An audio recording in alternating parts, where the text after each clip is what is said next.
1989年，东京丸之内，男人以为自己是企业战士 ，OL 以为自己是都市女王，但在全球资本的眼里，大家都是一样的，都是接盘侠。这里是 Thinkific， 我是贺彤，欢迎回到昭和商业系列，小东西大时代，一个小黄瓶，一个小银罐，一本小杂志，撑起了泡沫时代最魔幻的24小时。1984年，美国上了一部很有泡沫味道的美剧《迈阿密风云》。里面的警察穿着宽松的意式西装，开着72款的法拉利，身边全是比基尼金发辣妹，过着百万富豪般的生活。这部剧当时可以说是风靡全球，泡沫正统的日本一看，马上就把这部炫富美剧复刻到了优酷哈马横滨港。这也就是1986年的《危险刑事》。两位日本体制内的公务员樱山敏树和大下勇次，每天带着 Ray-Ban 穿着定制西服，早上开着日产 Leopa 办案，晚上就在六本木酒吧撩妹抓人，满屏有一种既自由又华丽，还特别拼命的上行审美。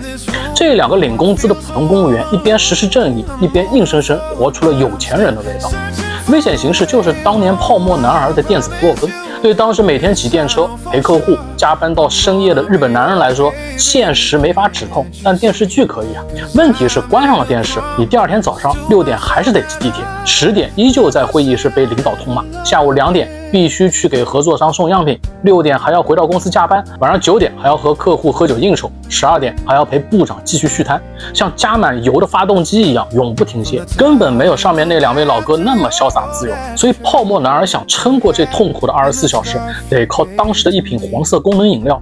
1989年，三共制药在电视上打出了那句吓死人的洗脑广告词：你能战斗24个小时吗？这句广告词搁到现在属于妥妥的泯灭人性，公司绝对会被民众举报到破产。但放在疯狂的80年代，它成了所有日本男人的精神亢奋剂。他们还请来了当红男星时任三郎来做代言人，还给他搞了一个非常中二的角色名牛若丸三郎太。牛若丸是日本平安末期的传奇名将，也是镰仓幕府初代将军源赖朝的弟弟源义经的幼名。为什么要用这个名字？因为源义经善兵法奇袭，熟杀伐征战，人长得忒帅，还武力值爆表。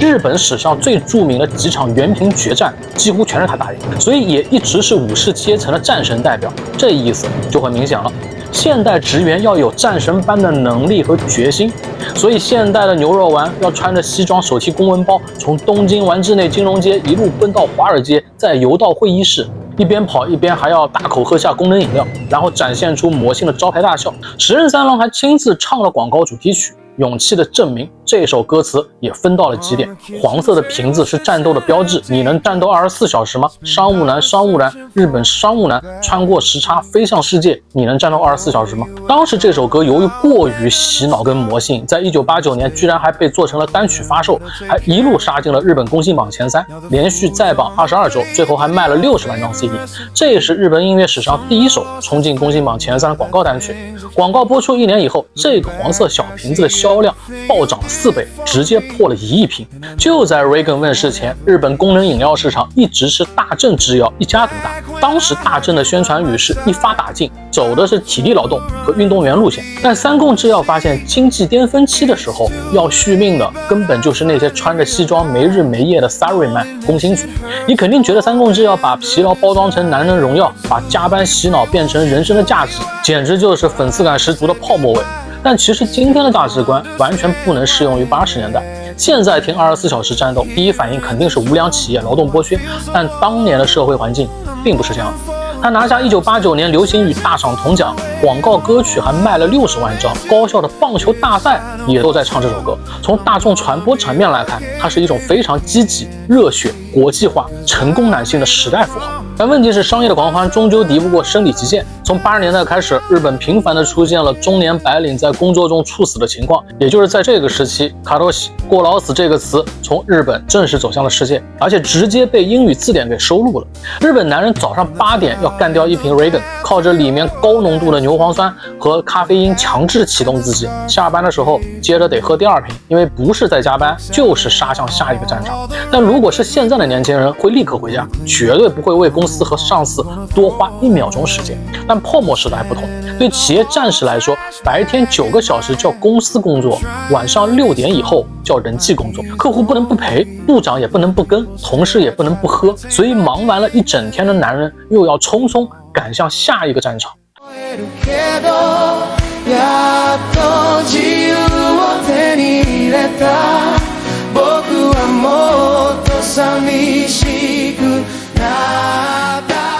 但办公室的另一端，一样穿着大垫肩西装、烫着圣子头、聊着去夏威夷度假的年轻女性，也在补妆，准备赶赴他们的战斗。这就是泡沫时代另一个不可忽视的景象——昭和 OL。在当时男尊女卑的日本，这群在公司里倒茶盖章、复印的底层女职员，他们从附属品突然就变成了社会食物链的掌控者。这个转折点就发生在1986年。这一年，日本出台了一部法律，叫《男女雇佣机会均等法》，就是男女平等。然后一批刚毕业的年轻女孩穿着西装跟男性一起进入了大手企业。80年代之前，日本公司的人事还是相对比较简单的，男人进公司就是未来的干部，女人进公司就是未来的新娘。但均等法一出来，就不能这么明目张胆了。得亏精明的日本财阀还是钻了个空子，不嫌男人和女人了，他把职位分成了2种，一种是给男人的，是需要加班送命的综合职；另一种是给女性的，没有升职空间但无需加班的一般职。泡沫男儿以为自己又赢了，再次把女性又踩到了职场底层，但万万没想到，他们虽然没有把权力交给女人，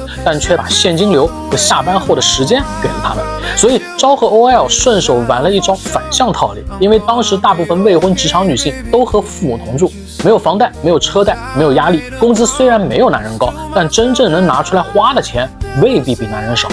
后来90年代末还针对这个现象出了一个词，叫寄生单身族，其中高消费就是这群人最鲜明的特征之一。但有意思的地方是，它并不是他们自己的工资该怎么花，是昭和末期流行文化和媒体针对这个女性群体开始了一场长达5年的认知重塑，关于婚恋市场资产配置的理论。当时有3本杂志教这些女性怎么消费烧钱，其中最知名的一本就是把恋爱市场彻底商业化的 JJ， 它长期被称为女子大学生的圣经。杂志教大家让自己看起来更加值钱，怎么把恋爱当成一门资产来经营。这本杂志在泡沫时代和婚恋市场一起还炒火了一个词：3高男，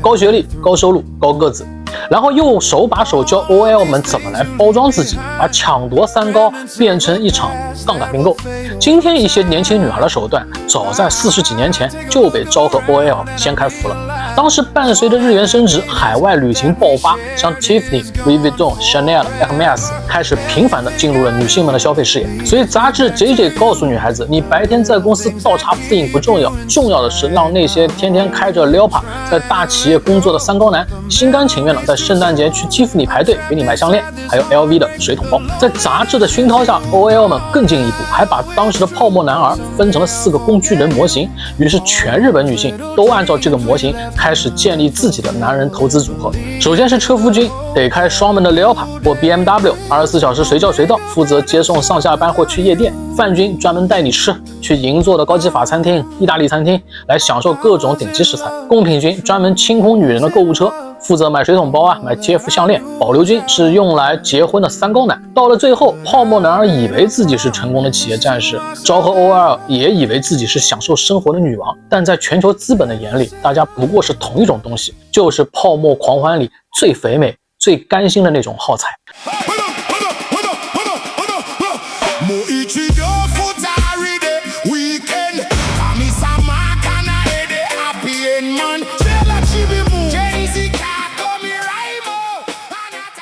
到了87年，随着经济不断上行，日本职场和年轻人的生活节奏被无限加快，所以大家的饮食习惯也在跟着变化。到了晚上9点，无论是客户应酬，还是同事交际，还是男女联谊，这些都是战斗，一天还远没有结束。所以晚上最重要的战斗武器不再是黄色，而是银色的。80年代初，日本啤酒市场老大是麒麟，但麒麟的啤酒苦味比较重，口感也比较醇厚，适合一个人在家细品。男人们下班冲进居酒屋，吃着烤肉串烧，不停讨论着2季度的绩效，下个月的升值，明天的股票会涨几亿日元。压力越大，他们越需要一种可以瞬间洗掉一天疲惫、缓解全身的一种冰镇液体。于是朝日的王炸产品 Asahi Super Dry 在87年诞生了。这个银色小罐子几乎是泡沫时代全新的新消费符号，它创造了新口这个啤酒赛道。什么是新口？简单来讲，就是喝下去瞬间有种爽快感，嘴里还会出现一种收口感。所以当第一口灌下去的时候，爽感瞬间从体内可以炸开，然后社畜一天收的窝囊气也都会烟消云散。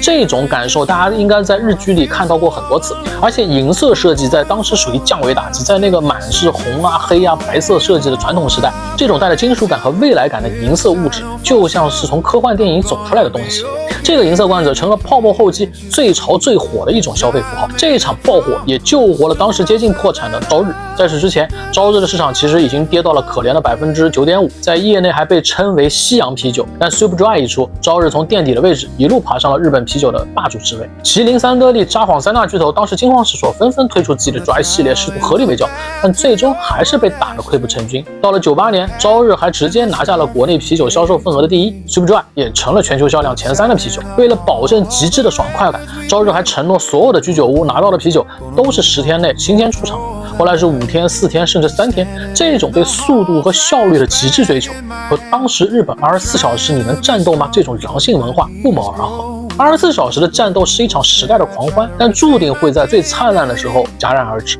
但破灭以后，却留下了那个时代最荒诞的商业产物，就是日本经济史上最著名的僵尸企业，指的是已经丧失获利能力、资不抵债、全靠银行输血、不允许倒闭的企业。那为什么政府不让他们造？因为在昭和末期，男人们用血汗换来了终身雇佣制，一旦公司破产，不仅之前的银行贷款还不了，还有10万、100万计的人会失业，整个社会面临崩塌。于是政府和银行选择了一个非常奇葩的商业操作，用零利率和坏账延期，把这些已经死亡的企业养成僵尸。后来经济学也发现，僵尸企业集中的行业，正常投资也好，还是就业增长也好，都非常薄弱，生产率也非常低下。这也是为什么日本失去的10年会越拖越长的一个重要原因，一直拖到了30年。终于到了1999年，三共制药请来了教授坂本龙一来作曲。教授当时做的这首 Energy Flow 钢琴曲，安静、治愈，充满疲惫感，跟80年代打鸡血一样，完全是2极端。10年过去了，日本的商务男还是非常累，